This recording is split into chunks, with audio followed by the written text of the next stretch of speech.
Assalamualaikum semuanya. Semoga kalian semua dalam keadaan sehat dan dilancarkan rezekinya. Amin ya robbal alamin. Dikisahkan salah satu menteri istana akan membuat kebijakan yang baru, di mana kebijakan tersebut mewajibkan seluruh pedagang untuk menyetor 3% hasil keuntungannya. Kabar itu pun menyebar ke seantero kota Baghdad. Hampir semua pedagang mengeluh dengan kebijakan yang dianggap sangat membebani. Mereka telah mencoba memprotesnya, namun menteri istana seakan tidak menghiraukannya. Hingga pada suatu hari, sang menteri memasuki pasar-pasar dan mengumumkan kepada para pedagang tentang kebijakan yang akan diterapkan. Bagi siapa saja yang berani menentang, izin usahanya akan dicabut dan tidak diperbolehkan berjualan. Kesempatan ini lalu dimanfaatkan Abu Nawas guna menyadarkan menteri tersebut. Ia pun pergi ke pasar untuk menjual keledainya. Sesampainya di sana, di depan orang-orang Abu Nawas berteriak, "Silahkan beli keledai saya, harganya cuma 10 dinar." Meskipun harganya terbilang murah, belum ada orang yang berminat. Kemudian Abu Nawas kembali berteriak, "Ayo beli keledai saya, harganya cuma 20 dinar." Tentu saja dengan menaikkan harga tak ada orang yang mau membelinya. Tapi anehnya Abu Nawas kembali berteriak dengan menaikkan harganya menjadi 30 dinar. Sang menteri yang melihat cara Abu Nawas berjualan segera menghampirinya dan berkata, "Kamu ini tolol Abu Nawas, harga 10 dinar saja orang-orang masih enggan membelinya, apalagi kau naikkan menjadi 30 dinar." Dengan tatapan sinis, Abu Nawas menoleh ke arah sang menteri. "Mana yang lebih tolol, kamu atau aku? Kau lihat sendiri kan? Untuk mencari untung sedikit saja dengan menjual harga 10 dinar susahnya bukan main. Apalagi mencari untung dengan menjual harga 30 dinar. Semua itu karena ekonomi pasar sedang lesu. Tapi kau malah membuat kebijakan baru dengan mewajibkan menyetor 3% dari hasil keuntungan berdagang. Kau pikir kebutuhan rumah tangga hanya makan dan minum? Mereka juga harus menyekolahkan anak-anaknya. Belum lagi mengangsur cicilan hutang-hutangnya dan menanggung kebutuhan-kebutuhan lain," jelas Abu Nawas. Jawaban Abu Nawas ini sontak membuat sang menteri terkejut. Wajahnya mendadak pucat karena menahan rasa malu. Ia pun akhirnya memilih untuk meninggalkan pasar. Apakah setelah mendengar protes Abu Nawas, sang menteri akan membatalkan kebijakannya? Kita tunggu kabar selanjutnya. Kisah selanjutnya. Alkisah, suatu ketika Abu Nawas sedang melihat-lihat kebunnya yang sudah lama tidak terurus. Di saat dirinya asik di dalam kebunnya, tiba-tiba ada suara menghardik. "Hei, ngapain kau masuk ke dalam kebunku?" ujar seorang lelaki yang dijuluki Tuan Tanah. Abu Nawas pun kaget dan berkata, "Apa? Ini kebun milikku tahu, kamu jangan mengaku-ngaku." Tapi si Tuan Tanah bersikukuh. Dia mengatakan bahwa kebun tersebut adalah miliknya. Begitu juga dengan Abu Nawas. Keributan pun tak bisa dihindari. Keduanya sama-sama tak mau mengalah. Kasus ini jelas ruwet, karena pada zaman itu tidak ada yang namanya sertifikat tanah. Jadi Abu Nawas tidak mempunyai bukti yang jelas atas kepemilikan tanahnya. Tak ada jalan lain bagi Abu Nawas kecuali melapor kepada Baginda Raja. "Ayo kita adukan hal ini kepada Baginda Raja," usul Abu Nawas. Tantangan tersebut tak membuat si Tuan Tanah mundur. Ia tetap meladeni permintaan Abu Nawas. Maka keduanya pun pergi ke istana untuk menghadap Baginda Raja. Di hadapan Baginda Raja, Abu Nawas pun mengadu, "Wahai Paduka yang mulia, saya mempunyai kebun di suatu daerah. Tapi tiba-tiba Dia mengaku-ngaku kalau kebun tersebut adalah miliknya, kata Abu Nawas. Ini masalah rumit, Abu Nawas. Agar masalahnya bisa diputus secara adil, maka mesti ditangani oleh hakim yang bijaksana, ujar Baginda Raja angkat tangan. Saya setuju Baginda, balas Abu Nawas. Tapi yang jadi persoalannya adalah siapa yang bisa menjadi hakimnya, sebab ini bukan perkara mudah. Biasanya kalau ada urusan ruwet seperti ini, Abu Nawaslah solusinya. Kini justru Abu Nawas sendiri yang mempunyai perkara. Jadi harus dicari hakim yang selevel Abu Nawas untuk menangani kasus ini. Baginda Raja pun akhirnya mendapatkan hakim yang paling baik reputasinya di kota Baghdad. Hakim ini terkenal cerdas dan berwibawa. Orang-orang yang berperkara dengannya selalu puas dengan hasil keputusannya. Baginda yakin hakim ini pasti akan memutuskan perkara dengan seadil-adilnya. Maka pada hari yang sudah ditentukan, sidang pun dilakukan di salah satu ruang istana. Dalam sidang itu, selain pihak yang bersengketa, hadir juga Baginda Raja. Rupanya, Baginda Raja ingin tahu siapa sesungguhnya yang mengaku-ngaku dan jadi biang kerok keruwetan ini. Baginda yakin kalau klaim Abu Nawas atas kebunnya tidak mengada-ada, tapi sangat sulit bagi dirinya untuk begitu saja memenangkan Abu Nawas. Sebelum sidang dimulai, Baginda Raja berkata, bila di antara kalian berdua ada yang terbukti bersalah dengan mengaku-ngaku kebun tersebut, maka hukuman penjara siap menantinya, ancam Baginda Raja. Oleh karena itu, sebelum sidang dimulai, saya kasih satu kesempatan lagi. Kalau mau jujur sekarang, saya tidak akan menghukumnya, ucap Baginda Raja melanjutkan. Tapi si tuan tanah tetap pada pendiriannya dan sidang pun langsung dimulai. Nah, untuk menguji kebenaran atas pengakuan kebun itu, maka sang hakim bertanya kepada kedua belah pihak yang bersengketa, berapa jumlah pohon di dalam kebunmu? Tanya hakim kepada tuan tanah. Ditanya demikian, si tuan tanah tampak kebingungan, bahkan cenderung panik. Sedangkan Abu Nawas tampak lebih tenang. Padahal Abu Nawas sendiri tidak tahu jumlah pohon yang ada di kebunnya, karena ia tidak pernah menghitungnya. Lagi pula, siapa yang sudi menghitung pohon di kebun? Setelah terdiam agak lama, hakim kembali berkata kepada si tuan tanah, bagaimana mungkin Anda mengaku kebun tersebut milik Anda, sementara Anda tidak mengetahui jumlah pohonnya? Si tuan tanah hanya menunduk dalam-dalam, ia tampaknya grogi berat. Melihat tingkah tuan tanah ini, hakim dan Baginda Raja semakin yakin kalau si tuan tanahlah yang berbohong. Kemudian pertanyaan tadi juga diajukan oleh sang hakim kepada Abu Nawas. Sekarang giliranmu Abu Nawas, berapa jumlah pohon yang ada di kebun kamu? Tanya sang hakim. Sebelum saya menjawabnya, bolehkah saya bertanya kepada tuan hakim? Ucap Abu Nawas. Silahkan Abu Nawas, jawab sang hakim. Berapa lama Anda menempati rumah Anda? Tanya Abu Nawas. Kira-kira sejak beberapa tahun yang lalu. Memangnya kenapa Abu Nawas? Kata tuan hakim heran. Tidak, saya cuma mau bertanya, berapa jumlah genteng yang ada di rumah Anda? Tanya Abu Nawas kembali. Hakim tersebut langsung gelagapan dengan pertanyaan Abu Nawas. Ia tak bisa menjawabnya. Lalu sang hakim berkata, keputusan persidangan kali ini kebenaran ada di pihak Abu Nawas.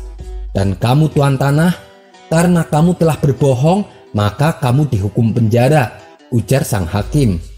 Palu diketok dan persidangan pun selesai. Bisa ditebak wajah pucat tuan tanah itu saat dirinya diseret ke dalam penjara. Hakim yang terkenal adil dan bijaksana ini mengakui terkadang kecerdasan dan kejeniusan bisa patah oleh argumen. "Saya belum pernah kalah kecuali dengan kamu, Abu Nawas," ujar sang hakim mengakui kehebatan Abu Nawas. Sekian dulu perjumpaan kita kali ini. Sampai bertemu lagi di kisah selanjutnya. Terima kasih yang sudah subscribe dan setia menonton channel ini. Kisah selanjutnya. Suatu hari, Abu Nawas berencana mengunjungi sahabat lamanya. Ia pun berangkat menaiki keledai dan memulai perjalanannya. Setibanya di sana, Abu Nawas mendapati sahabatnya sedang termenung seorang diri. Karena merasa iba, Abu Nawas pun lalu menghampirinya. "Hai kawan, kenapa terlihat sedih? Apa yang sedang menimpamu?" tanya Abu Nawas. "Tidak apa-apa Abu Nawas, aku baik-baik saja," jawabnya. "Sudahlah, jangan bohong padaku. Ada masalah apa? Ceritakan padaku," desak Abu Nawas. Sahabatnya itu lalu menceritakan peristiwa yang tengah dialaminya. "Aku merasa dikucilkan sama teman-temanku. Mungkin karena aku miskin, jadi mereka enggan berkawan denganku," kata sahabatnya mengeluh. "Itu hanya perasaanmu saja. Kamu jangan suka minder begitu," tutur Abu Nawas. "Enggak kok, mereka memang mengucilkanku. Setiap kali aku datang di perkumpulan mereka langsung pergi meninggalkanku," ujar sahabatnya. "Tapi apakah semua kawan-kawan yang kamu kenal bersikap demikian padamu?" tanya Abu Nawas. "Tidak juga, masih ada orang-orang yang mau berkawan denganku, termasuk engkau Abu Nawas," jawab sahabatnya. "Kalau begitu, kenapa harus kau risaukan? Datangi saja orang-orang yang mau berkawan denganmu," sahut Abu Nawas. "Tapi aku kan ingin berkawan dengan semua orang Abu Nawas," timpal sahabatnya. "Baiklah, kalau begitu aku punya solusi untuk masalahmu. Ini aku ada cincin. Tolong jualkan di pasar hewan, tapi dengan harga 5 dinar, ucap Abu Nawas. "Menjualkan cincinmu? Apa hubungannya dengan permasalahanku?" tanya sahabatnya heran. "Sudahlah, turuti saja. Nanti kamu juga akan tahu," ujar Abu Nawas. Maka sahabatnya ini segera pergi ke pasar hewan untuk menjualkan cincin Abu Nawas. "Maaf, aku tidak suka pakai cincin," kata salah satu penjual hewan. "Cincin seperti ini paling harganya cuma 1 dinar, sahut yang lain. Karena harganya tidak sesuai dengan permintaan Abu Nawas, sahabatnya ini lalu kembali menemui Abu Nawas. "Bagaimana? Berapa mereka menawarnya?" tanya Abu Nawas. "Mereka enggan membelinya. Kalaupun ada yang minat, mintanya dengan harga 1 dinar Abu Nawas," jawab sahabatnya. "Baiklah, sekarang coba kau tawarkan kepada toko penjual pakaian," pinta Abu Nawas. Sahabatnya ini segera menuju toko pakaian yang ada di kota. Sesampainya di sana, ia pun menawarkan cincin Abu Nawas dengan harga 5 dinar. "Waduh, apa tidak salah? Cincin seperti ini paling harganya 2 dinar, ucap si pemilik toko pakaian. Sahabat Abu Nawas tersebut lalu kembali pulang dan tidak jadi menjualnya. "Bagaimana? Apakah laku dengan harga 5 dinar? Tanya Abu Nawas. "Tidak Abu Nawas, dia mintanya 2 dinar, jawab sahabatnya. "Baiklah, ini yang terakhir. Sekarang kamu datangi toko penjual barang antik dan tanyakan harga cincin tersebut," pinta Abu Nawas kembali. Sahabatnya ini lalu bergegas mendatangi toko penjual barang antik. "Tuan, saya mau menjual cincin ini. Kira-kira berapa harganya?" tanya sahabat Abu Nawas sembari memberikan cincinnya. Si pemilik toko tampak mengamati dengan seksama cincin yang diberikan sahabat Abu Nawas. "Dari mana kamu mendapatkannya? Cincin ini sangat langka. Batunya bukan dari batu sembarangan. Jual saja padaku. Aku akan membayarnya dengan harga 5.000 dinar," ucap si pemilik toko. Mendengar hal itu, sahabat Abu Nawas kaget bukan main. "Baik, saya bersedia menjualnya," balas sahabat Abu Nawas. Maka pulanglah ia dengan membawa uang 5.000 dinar. Sesampainya di rumah, sahabatnya ini berkata kepada Abu Nawas, "Hai Abu Nawas, cincinmu laku sampai 5.000 dinar. Hebat bukan? Mungkin si pemilik toko itu bodoh ya Abu Nawas," ujarnya. "Bukan bodoh, justru dia itu pintar. Dia tahu kelebihan daripada cincin tersebut. Ketika cincin itu kau tawarkan kepada orang yang tidak tepat, maka mereka akan meremehkan dan mengacuhkannya. Begitu juga dengan masalah yang kamu alami. Kalau kamu berkumpul dengan orang yang tidak tepat, maka mereka akan mengucilkanmu dan meremehkanmu. Tapi kalau kamu berkumpul dengan orang yang tepat, maka mereka akan menghargaimu dan kedatanganmu akan selalu dirindukan. Dan ada satu hal yang harus kamu perhatikan. Berkawanlah dengan orang yang menghargaimu, bukan dengan orang yang membutuhkanmu. Karena orang yang menghargaimu, mereka akan selalu menerimamu. Tapi bila berkawan dengan orang yang membutuhkanmu, mereka akan menerimamu saat mereka butuh. Dan mereka akan meninggalkanmu saat mereka tak lagi membutuhkanmu," tutur Abu Nawas. "Kamu benar Abu Nawas. Kita tak mungkin bisa membuat semua orang agar suka dan mau berkawan dengan kita," balas sahabatnya. "Sudah menjadi sunatullah. Ketika ada orang yang suka dengan kita, maka pasti akan ada orang yang tidak suka dengan kita," ujar Abu Nawas. Setelah mendengar penjelasan tersebut, sahabatnya ini mulai merasa lega dan tidak lagi bersedih hati. Kisah selanjutnya. Seperti biasa, kalau tidak ada undangan ke istana, Abu Nawas menghabiskan waktunya di kedai teh kepunyaan Pak Hamid. Karena di sanalah ia bisa tahu berita hangat yang sedang beredar di masyarakat dari sesama kawan tongkrongannya. Pada suatu hari, saat Abu Nawas sedang nongkrong di warung Pak Hamid, datanglah beberapa kawannya menemani Abu Nawas. Kemudian salah satu kawannya berkata kepadanya, "Hei Abu Nawas, aku ada tantangan untukmu. Apakah kamu berani?" ucap kawannya. Dengan entengnya Abu Nawas menjawab, "Tentu saja saya berani. Tantangan apa yang akan kalian berikan?" tanya Abu Nawas. "Begini Abu Nawas, tantangannya adalah kalau kamu bisa mengencingi warung Pak Hamid, maka kami akan memberikanmu hadiah. Tapi syaratnya saat kamu mengencingi seisi ruangan warungnya, Pak Hamid harus tertawa. Kalau Pak Hamid sampai jengkel, berarti kamu telah gagal," ujar kawan-kawannya. "Waduh, tantangan yang sangat beresiko. Mengingat Pak Hamid terkenal sangat galak," kata Abu Nawas dalam hati. Ia pun lantas berpikir sejenak. Tak lama kemudian Abu Nawas kembali berkata, "Begini kawan-kawan, karena tantangannya sangat beresiko, berapa hadiah yang akan kalian berikan kalau aku berhasil melakukannya?" tanya Abu Nawas. Kawan-kawannya menjawab, "Kami akan memberikanmu hadiah uang 1.000 dinar. 1.000 dinar, uang yang cukup banyak. Tanpa pikir panjang, Abu Nawas pun menerima tantangan kawan-kawannya itu. "Baiklah, saya terima tantangan kalian. Tapi saya minta bayarannya sekarang," ucap Abu Nawas. Mereka pun segera memberikan Abu Nawas uang 1.000 dinar. "Kalian tunggu di sini sebentar. Aku akan masuk ke dalam warung Pak Hamid," kata Abu Nawas. Abu Nawas lalu beranjak dari tempat duduknya dan berjalan masuk ke dalam warung Pak Hamid.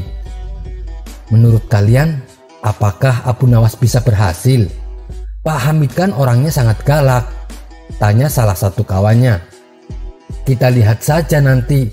Kalaupun gagal, si Abu Nawas bisa-bisa digebukin pakai kayu sampai pingsan," sahut kawan lainnya sambil tertawa. Tidak lama kemudian terdengar suara tawa Pak Hamid begitu keras. Karena penasaran, kawan-kawannya Abu Nawas segera menengok ke dalam warung Pak Hamid. Betapa kagetnya mereka ketika melihat Abu Nawas sedang mengencingi seluruh ruangan warung Pak Hamid. Sedangkan Pak Hamid sendiri malah tertawa terpingkal-pingkal melihat ulah Abu Nawas. "Bagaimana mungkin ini bisa terjadi?" ucap salah satu dari mereka heran. "Abu Nawas pasti pakai ilmu sihir nih," timpal kawan lainnya. Setelah Abu Nawas berhasil menjalankan tantangannya, ia pun segera meninggalkan warung Pak Hamid dan pulang ke rumahnya dengan membawa hadiah uang. Salah satu kawannya yang penasaran dengan kejadian tadi langsung menyusul Abu Nawas. "Hei Abu Nawas, tunggu dulu," teriaknya sambil berlari ke arah Abu Nawas. Abu Nawas pun menghentikan langkahnya. "Ada apa lagi? Kan tantangannya sudah berhasil aku lakukan," tutur Abu Nawas. "Iya benar, tapi saya heran Abu Nawas, bagaimana cara kamu melakukannya? Padahal Pak Hamid kan sangat galak, tapi kamu berhasil mengencingi hampir seisi ruangan warungnya. Dan ia sama sekali tidak marah, malah ia tertawa terpingkal-pingkal," tanya kawannya penasaran. "Oh, itu sih gampang," balas Abu Nawas. "Saat aku menemui Pak Hamid di dalam warungnya, aku menantang dia sebuah permainan dengan hadiah 500 dinar. Tentu saja Pak Hamid tertarik. Permainannya adalah barang siapa yang paling banyak memasukkan air kencing ke dalam gelas di hadapannya, maka dialah pemenangnya. Lalu saya dan Pak Hamid menaruh gelas di hadapannya masing-masing. Giliran pertama adalah Pak Hamid. Ia kencing fokus ke arah gelas di hadapannya. Tentu saja gelasnya terisi banyak oleh air kencing. Lalu tibalah giliran saya. Saya kencing ke sana kemari tak tentu arah. Hampir seisi ruangan saya kencingi, kecuali gelas yang ada di hadapanku." Melihat hal itu, Pak Hamid pun tertawa terpingkal-pingkal karena ia merasa bakal memenangkan lomba dan mendapatkan hadiah 500 dinar. Dan memang kenyataannya Pak Hamidlah pemenangnya. Lalu aku berikan dia 500 dinar. Sedangkan sisa 500 dinarnya lagi aku bawa pulang, kata Abu Nawas menjelaskan. "Oh alah, otakmu memang cerdik Abu Nawas," ucap kawannya sambil geleng-geleng kepala. Sekian dulu perjumpaan kita kali ini. Sampai bertemu lagi di kisah selanjutnya. Terima kasih yang sudah subscribe dan setia menonton channel ini. Kisah selanjutnya. Dikisahkan suatu ketika Baginda Raja terlihat sangat gembira karena beberapa hari lagi seluruh rakyat akan menyambut hari jadi kerajaan. Akan tetapi Baginda Raja masih kebingungan jubah kebesaran mana yang harus ia kenakan. Perdana Menteri lalu berkata, "Paduka yang mulia, jubah Paduka memang masih bagus-bagus dan indah. Tapi menurut saya Paduka buat jubah yang baru saja, mengingat nanti adalah hari yang istimewa." Ternyata saran dari Perdana Menteri disambut baik oleh Baginda Raja. "Iya, saya setuju, tapi buatkan saya jubah yang paling indah," titah Baginda Raja. "Bagaimana kalau kita buat sayembara saja Paduka?" usul Perdana Menteri. "Terserah kamu, urusan ini aku serahkan padamu," balas Baginda Raja. Maka Perdana Menteri segera berkeliling kota dan mengumumkan sayembara tersebut, di mana isi sayembaranya adalah barang siapa yang bisa membuatkan jubah paling bagus untuk Paduka akan diberikan hadiah besar. Pada keesokan harinya setelah pengumuman, datang 2 orang penipu ke istana. Di hadapan Baginda Raja mereka mengaku sebagai penjahit yang profesional. Mereka juga mengaku bahwa pelanggannya hanyalah dari kalangan raja-raja. Karena penampilan mereka meyakinkan, Baginda Raja tertarik dan mempercayainya. "Sekarang beritahu saya, jubah apa yang hendak kalian buatkan untuk saya?" tanya Baginda Raja. Kami akan membuat jubah dari benang emas Paduka, supaya penampilan Paduka nanti akan terlihat kemilau dan berwibawa, jawab kedua penipu. Wah, menarik sekali. Ini pasti akan menjadi jubah terbaik yang pernah saya miliki, gumam Baginda Raja. Baiklah, lalu apa saja yang kau butuhkan? Tanya Baginda Raja. Kami butuh 5 kantong emas Paduka. Nanti emas-emasnya akan kami pintal menjadi benang, jawab mereka. Baginda Raja pun menyetujuinya dan menyediakan kamar untuk mereka berdua. Setelah 2 hari berlalu, Baginda Raja sudah tak sabar melihat jubah emasnya. Kemudian ia perintahkan Perdana Menteri agar menemui 2 pria tersebut. Coba kau periksa apakah jubahku sudah jadi atau belum. Aku ingin tahu bagaimana hasilnya, titah Baginda Raja. Dengan sigap Perdana Menteri segera menuju kamar tempat kedua pencuri itu menginap. Bagaimana? Apakah jubah Paduka sudah selesai dibuat? Tanya Perdana Menteri. Ini jubahnya Tuan Menteri. Bagaimana menurut Anda? Jawab mereka sambil menunjuk ke arah lemari yang kosong. Perdana Menteri hanya terdiam. Mana jubahnya? Aku tak melihat apapun, batin Perdana Menteri. Wahai Tuan Menteri, sebagai seorang yang bijaksana, Anda pasti bisa melihat jubah yang sangat indah ini. Namun Perdana Menteri masih kebingungan. Ia tidak melihat ada jubah tergantung di lemari. Ia pun hanya menganggukkan kepala dan segera menemui Baginda Raja. Bagaimana jubah baruku? Tanya Baginda Raja penasaran. Lebih baik Paduka lihat sendiri, biar Paduka yang menilai, jawab Perdana Menteri dengan gugup. Karena penasaran, Baginda Raja segera menemui kedua pria tersebut. Saat Baginda menanyakan jubahnya, mereka pun menjawab hal yang sama. Lihatlah Paduka yang mulia, jubahnya sangat indah dan menawan. Sebagai seorang raja yang bijaksana, tentu Paduka pasti bisa melihatnya. Hal ini membuat Baginda Raja juga kebingungan. Pasalnya, ia tidak melihat ada jubah yang tergantung di dalam lemari. Kemudian Baginda Raja menoleh ke arah Perdana Menteri untuk meminta pendapatnya. Perdana Menteri pun hanya menganggukkan kepala dan mengatakan jubah tersebut sangat indah. Wahai Paduka yang mulia, berhubung jubahnya sudah jadi, apakah engkau bersedia memakai jubah ini? Tanya mereka. Baginda Raja pun melepaskan pakaiannya. Sementara kedua penipu itu membantu mengenakan jubahnya. Ketika Baginda Raja melihat ke arah cermin, ia sama sekali tidak melihat jubah barunya. Namun, ia berpura-pura percaya bahwa jubah tersebut berada dalam tubuhnya. Karena ia tidak mau dianggap sebagai raja yang tidak bijaksana. Setelah pekerjaannya dianggap selesai, kedua penipu itu pun pamit pulang dengan membawa 5 kantong emas. Pada keesokan harinya, datanglah Abu Nawas ke istana. Baginda Raja pun menyambutnya dengan mengenakan jubah barunya. Seketika Abu Nawas terkejut melihatnya. Wahai Paduka, kenapa Paduka telanjang? Tanya Abu Nawas. Apa kau bilang?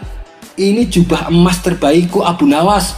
Jubah ini dibuat oleh penjahit profesional, bentak Baginda Raja. Siapa penjahit itu? Apakah Paduka mengenalnya? Tanya Abu Nawas. Tidak, tapi dari pengakuannya mereka berdua sering membuatkan jubah untuk para raja-raja, jawab Baginda Raja. Mengetahui rajanya telah tertipu, Abu Nawas tidak tinggal diam. Begini Paduka yang mulia, demi kebaikan Paduka, saya akan mengatakan yang sebenarnya. Paduka telah ditipu oleh mereka, tutur Abu Nawas.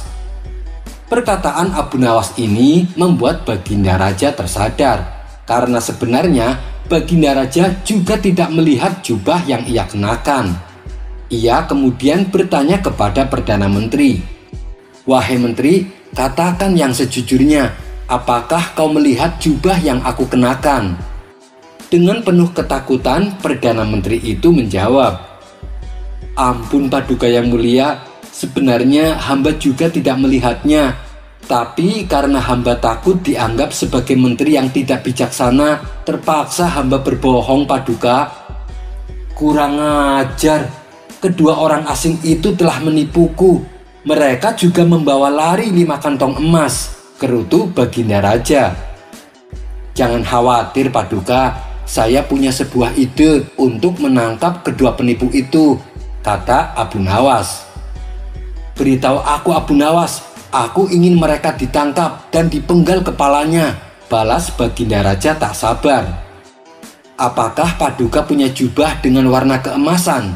Tanya Abu Nawas. Iya, aku punya. Kebetulan belum pernah aku pakai, jawab Baginda Raja. Bagus, nanti pas hari jadi kerajaan, Paduka kenakan jubah tersebut untuk berkeliling kota. Dan saya akan tempatkan beberapa orang di setiap sudut jalanan kota. Ketika orang-orang saya bertanya, Paduka jawab saja, ini adalah jubah buatan 2 orang asing. Dan Paduka berpura-pura ingin memberinya hadiah tambahan, jelas Abu Nawas. Singkat cerita, hari yang ditentukan pun tiba. Dengan tampilan penuh berwibawa, Baginda Raja dan rombongannya berkeliling kota dengan mengenakan jubah warna emasnya. Masyarakat pun berbondong-bondong melihat pawai tersebut. Kala itu, suasana kota Baghdad sangat ramai dan meriah. Seperti yang telah direncanakan, ketika Baginda Raja melewati sudut kota, beberapa orang suruhan Abu Nawas berteriak kepada Baginda Raja, "Wahai Paduka, jubah Paduka indah sekali."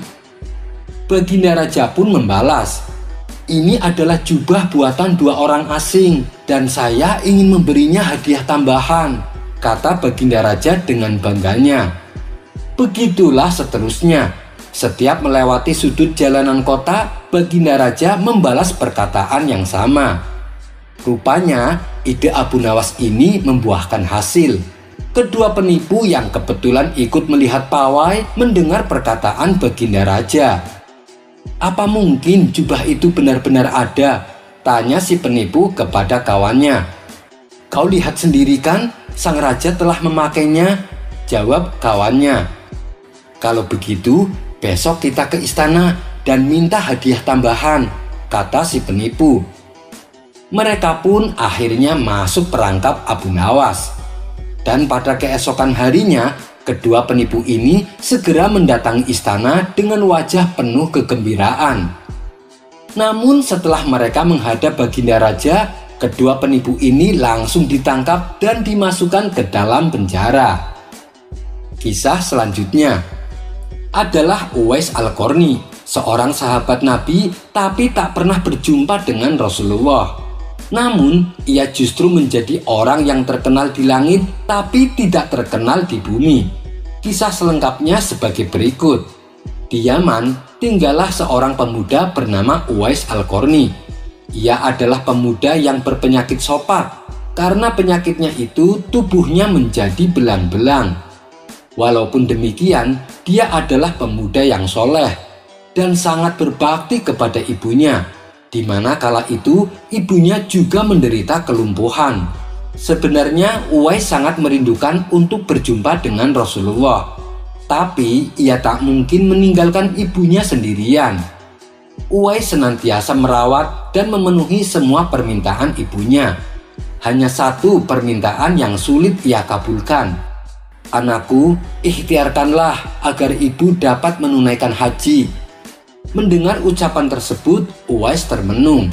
Mengingat perjalanan ke Mekah sangatlah jauh, melewati padang tandus yang sangat panas. Orang-orang biasanya pergi haji menggunakan onta dan membawa banyak perbekalan. Lantas, bagaimana hal itu dilakukan Uwais? Sementara ia adalah pemuda miskin yang tidak memiliki kendaraan. Uwais pun terus berpikir mencari jalan keluar. Kemudian dibelilah seekor anak lembu. Ternyata Uwais membuat kandang di puncak bukit. Setiap pagi ia bolak-balik menggendong anak lembu itu dengan menaiki dan menuruni bukit. Banyak orang yang menganggap aneh apa yang dilakukan oleh Uwais Al-Qarni. Uwais sudah gila. "Iya benar, Uwais sudah gila," kata orang-orang yang melihat tingkah laku Uwais. Sejak saat itu tak pernah ada hari yang terlewatkan kecuali ia menggendong lembu naik turun bukit.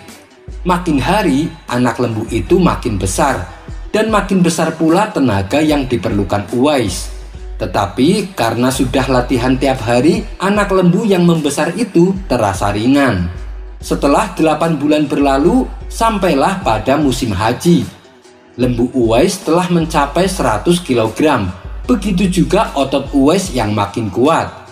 Ternyata perbuatan Uwais yang menggendong lembu setiap hari sebagai latihan untuk menggendong ibunya. Uwais lalu menggendong ibunya berjalan kaki dari Yaman ke Mekah untuk menunaikan ibadah haji. Alangkah besar cinta Uwais pada ibunya itu. Ia rela menempuh perjalanan jauh dan sulit demi memenuhi keinginan ibunya. Saat menunaikan ibadah haji, Uwais berjalan tegap sambil menggendong ibunya wukuf di Ka'bah. Kemudian Uwais dan ibunya berdoa, "Ya Allah, ampuni semua dosa ibuku," kata Uwais dalam doanya. "Lalu bagaimana dengan dosamu?" tanya sang ibu keheranan. Uwais pun menjawab, "Dengan terampuninya dosa ibu, maka ibu akan masuk surga. Cukuplah ridho dari ibu yang akan membawaku ke surga." Setelah berkata demikian, seketika Uwais sembuh dari penyakit sopaknya. Hanya tertinggal bulatan putih di tangannya. Ketika telah selesai menunaikan ibadah haji, Uwais dan ibunya melanjutkan perjalanannya menuju kota Madinah. Sesampainya di sana, Uwais segera mencari rumah Rasulullah. Setelah ia menemukan rumah Nabi, diketuknya pintu rumah itu sambil mengucapkan salam. Maka keluarlah seseorang seraya membalas salamnya. Uwais pun lalu menyatakan keinginannya untuk berjumpa dengan Rasulullah. Namun ternyata Rasulullah tidak berada di rumahnya. Beliau sedang berada di medan pertempuran. Uwais hanya bertemu dengan Siti Aisyah, istri Rasulullah. Betapa kecewaannya hati Uwais. Dari jauh ia datang untuk berjumpa Rasulullah, tetapi tidak dapat dijumpainya. Dalam hati, Uwais merasa bingung, apakah akan menunggu kepulangan Rasulullah. Sementara ibunya terlihat sakit-sakitan dan memintanya untuk segera pulang. Akhirnya karena ketaatannya sebagai seorang anak, Uwais menuruti permintaan ibunya. Ia pun pulang kembali ke Yaman. Beberapa hari kemudian, pulanglah Rasulullah dari peperangan. Sang istri yang bernama Siti Aisyah lalu memberitahu perihal tamu yang ingin berjumpa dengan Rasulullah. Rasulullah mengatakan bahwa tamu tersebut adalah anak yang taat kepada ibunya. Dia adalah penghuni langit. Mendengar perkataan Rasulullah, Siti Aisyah dan para sahabat menjadi tertegun. Kemudian Rasulullah kembali berkata, "Kalau kalian ingin berjumpa dengan dia, perhatikanlah, ia mempunyai tanda putih di tengah telapak tangannya." Sesudah itu Nabi memandang kepada Ali dan Umar. Ia pun berkata kepada keduanya, "Nanti suatu ketika apabila kalian bertemu dengan dia, mintalah doa dan istighfarnya. Dia adalah penghuni langit, bukan orang bumi." Waktu pun terus berganti dan Rasulullah kemudian wafat. Kekhalifahan Abu Bakar pun telah digantikan pula oleh Umar bin Khattab. Suatu ketika Khalifah Umar teringat akan sabda Nabi tentang Uwais Al-Qarni. Beliau segera mengingatkan kembali kepada Ali bin Abi Thalib. Sejak saat itu, setiap ada kafilah yang datang dari Yaman, Khalifah Umar dan Ali selalu menanyakan tentang Uwais Al-Qarni. Suatu ketika datanglah rombongan dari Yaman, di mana Uwais Al-Qarni turut serta bersamanya. Melihat kedatangan mereka, Khalifah Umar dan Ali segera menghampirinya. "Apakah di antara kalian ada yang bernama Uwais Al-Qarni?" tanya Khalifah Umar. Salah seorang dari mereka menjawab, "Iya, dia ada bersama kami. Dia sedang menjaga unta-unta kami di perbatasan kota." Mendengar jawaban tersebut, Khalifah Umar dan Ali bin Abi Thalib segera pergi menjumpai Uwais Al-Qarni. Sesampainya di kemah tempat Uwais berada, Khalifah Umar dan Ali bin Abi Thalib memberinya salam. Tapi rupanya Uwais sedang menunaikan sholat. Setelah mengakhiri sholatnya dengan salam, Uwais pun menjawab salam Khalifah Umar dan Ali bin Abi Thalib. Ia lalu mendekati kedua sahabat Nabi tersebut dan mengulurkan tangannya untuk bersalaman. Sewaktu berjabatan, Khalifah Umar langsung membalikan telapak tangan Uwais. Tampaklah tanda putih di telapak tangannya. "Siapa namamu?" tanya Khalifah Umar. "Aku Abdullah," jawab Uwais. "Kami juga Abdullah, yakni hamba Allah. Tapi siapakah namamu yang sebenarnya?" tanya Khalifah Umar kembali. Uwais kemudian berkata, "Nama saya adalah Uwais Al-Qarni." Dalam pembicaraan mereka diketahuilah bahwa ibu Uwais telah meninggal dunia. Itulah sebabnya ia baru dapat turut serta bersama rombongan kafilah dagang saat itu.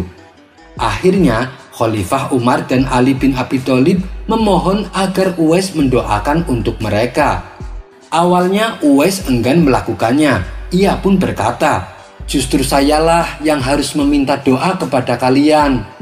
Mendengar perkataan Uwais, Khalifah Umar membalas, "Kami datang ke sini untuk minta doa darimu, karena itu adalah pesan yang disampaikan oleh Rasulullah sebelum beliau wafat meninggalkan kami." Karena desakan kedua sahabat ini, Uwais Al-Qarni akhirnya mengangkat tangan, berdoa dan membacakan istighfar.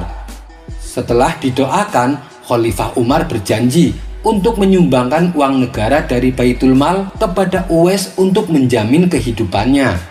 Namun Uwais menolaknya. "Wahai Amirul Mukminin, saya mohon kepadamu supaya hari ini saja saya diketahui orang. Untuk hari-hari selanjutnya biarlah tidak diketahui orang."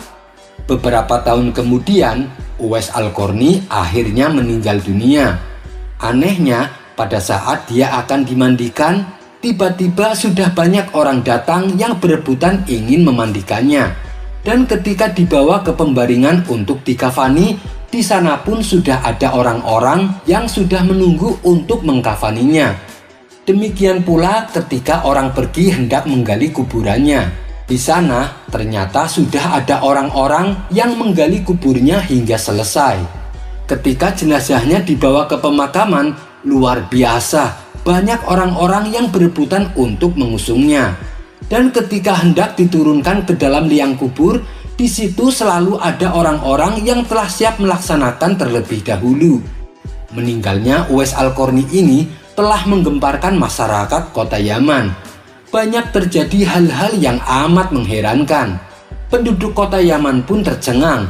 Mereka saling bertanya-tanya, siapakah sebenarnya Uwais Al-Qarni? Bukankah Uwais yang mereka kenal hanyalah pemuda miskin, orang yang tak memiliki apa-apa, yang kerjanya sehari-hari hanyalah sebagai penggembala domba dan unta. Tapi ketika hari wafatnya, ia menggemparkan penduduk Yaman. Dengan hadirnya orang-orang asing yang tidak pernah mereka kenal, mereka datang dalam jumlah sedemikian banyaknya. Rupanya mereka adalah para malaikat yang diturunkan ke bumi hanya untuk mengurus jenazah dan pemakamannya. Begitulah Uwais Al-Qarni, sosok yang sangat berbakti kepada orang tua, sehingga membuatnya menjadi orang yang terkenal di langit, tapi tidak terkenal di bumi. Wallahu a'lam bishawab. Kisah selanjutnya.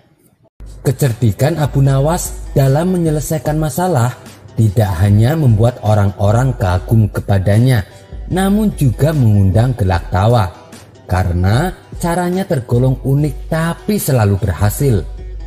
Begitu juga saat dirinya berdoa meminta jodoh kepada Allah Subhanahu wa Ta'ala. Kala itu Abu Nawas yang masih lajang jatuh cinta kepada gadis kembang desa yang cantik jelita nan soleha. Cinta yang begitu dahsyat dan membara membuatnya sangat berambisi untuk memperistri gadis kembang desa tersebut.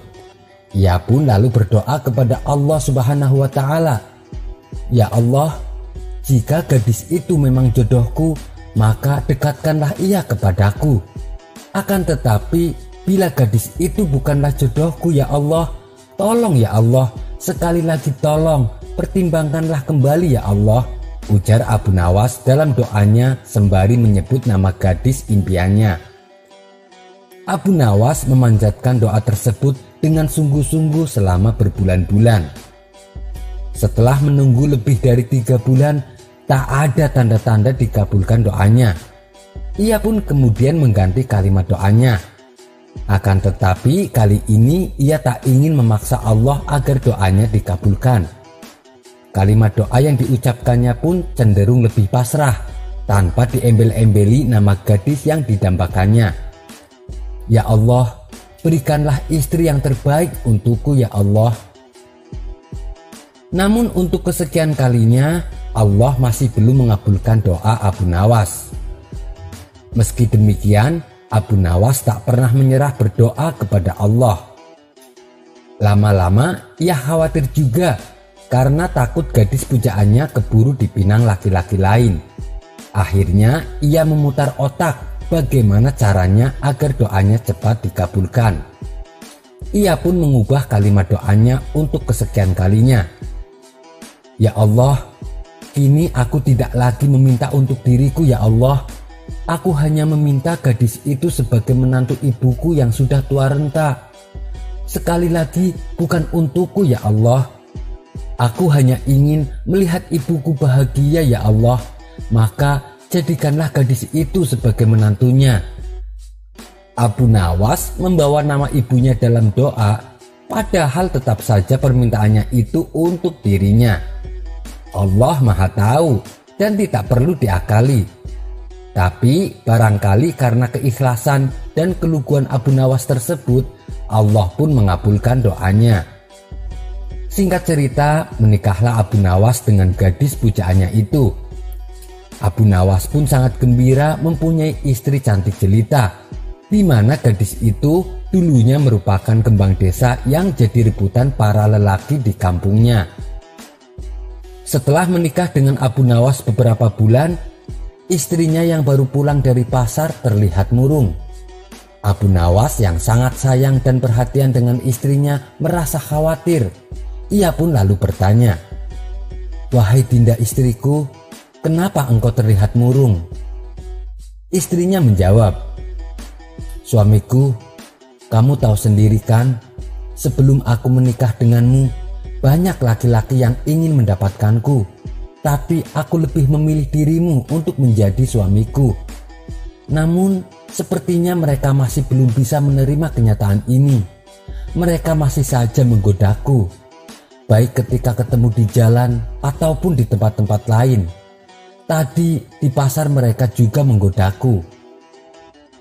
Mendengar penuturan istrinya itu, Abu Nawas langsung memeluknya dan berkata, "Jangan khawatir Dinda, Kanda punya cara untuk menyadarkan mereka." Selepas itu, Abu Nawas lalu pergi ke pasar untuk membeli ubi-ubian dan beberapa pewarna makanan. Usai dari pasar, ubi-ubian yang dibelinya langsung dimasak menjadi makanan. Lalu makanan tersebut diberi warna yang berbeda-beda. Ada yang warna merah, ada yang putih, dan juga warna coklat. Setelah semuanya selesai, Abu Nawas kemudian memanggil semua laki-laki yang selalu menggoda istrinya itu. Sebab yang mengundang adalah Abu Nawas dan di rumahnya ada sosok wanita yang cantik, laki-laki di kampungnya pun berbondong-bondong menghadiri undangan Abu Nawas itu. Setibanya di rumah Abu Nawas, dihidangkanlah makanan dari ubi-ubian yang telah diberi pewarna. Ada yang berwarna merah, coklat, putih, dan sebagainya. Tak perlu waktu lama, para tamu pun langsung menikmati hidangan dengan antusias. Mereka juga berhasrat menikmati makanan dengan warna yang berbeda. Ternyata dari banyak warna itu rasanya sama saja, hingga mereka saling berbisik menanyakan rasa hidangan yang dimakannya. Lama mereka berada di rumah Abu Nawas dan hidangan pun hampir habis. Satu di antara mereka memberanikan diri bertanya kepada Abu Nawas, "Hei Abu Nawas, kami sudah lama di sini, namun kau tak berkata sepatah kata pun. Jadi apa tujuanmu mengumpulkan kami? Abu Nawas menjawab, "Tujuanku mengundang kalian kemari hanya untuk menikmati beraneka macam makanan yang aku masak." "Oh, kalau begitu kami mengucapkan terima kasih Abu Nawas. Tapi ada tapinya nih Abu Nawas. Dari semua makanan yang kamu masak ini, meskipun berbeda-beda warna, tapi rasanya kok sama semua." Lepas menghirup nafas sejenak, Abu Nawas pun menjelaskan, "Saudara-saudaraku, yang kalian makan itu tak ubahnya ibarat istri-istri kita. Semuanya terlihat menarik hanya karena warnanya yang berbeda, sehingga kita pun tergoda untuk menikmatinya. Tapi setelah kita memakannya, rasanya tetap sama saja. Pada dasarnya, wanita hanya berbeda dari fisiknya saja. Namun mereka sama wanitanya, rasanya juga sama," ujar Abu Nawas. Mendengar penjelasan Abu Nawas, mereka pun tertunduk malu. Mereka merasa bersalah karena sering menggoda istri Abu Nawas. Satu persatu dari mereka akhirnya pamit pulang sembari minta maaf. Sejak saat itulah tidak ada lagi yang menggoda istri Abu Nawas. Sekian dulu perjumpaan kita kali ini. Sampai bertemu lagi di kisah selanjutnya. Terima kasih yang sudah subscribe dan setia menonton channel ini. Wassalamualaikum warahmatullahi wabarakatuh.